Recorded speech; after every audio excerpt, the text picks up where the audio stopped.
গৰু খালে ধৰ্ম যায় মানুহৰ, ছাগলী খালে ধৰ্ম নাযায়। আদিবাসীসকলে জংঘলত বাস কৰিছিলে জীৱ জন্তুৰ লগত, জীৱ জন্তুকে চিকাৰ কৰি খাইছিলে। টাই আহোমসকলৰ দৰেই কুৰকুৰাংসকলেও পূজা পাতত মুৰ্গী কণী, মুৰ্গী মুৰ্গা, ছাগলী গাহৰি, গৰু ম'হ, লাও পানী আগবঢ়াইছিলে আৰু খাইছিলে।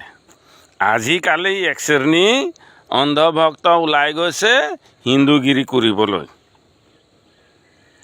ৰিলিজিয়াছ প্ৰেক্টিছ কৰাৰ কাৰণে এতিয়াও আদিবাসী চুবুৰীবিলাকত পূজা কৰা আইথান আছে। অসমীয়া চুবুৰীত নামঘৰ আছে, মুছলমান চুবুৰীত মছজিদ আছে, খ্ৰীষ্টান চুবুৰীত গীৰ্জাঘৰ আছে। ধৰ্মৰ লগত খাদ্যৰ কোনো সম্পৰ্ক নাই।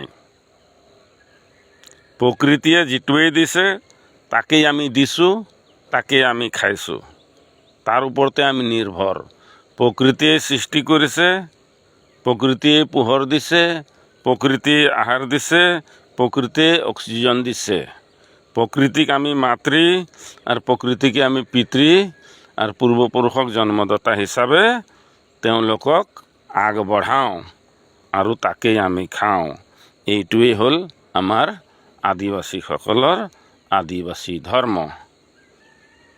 জয় আদিবাসী।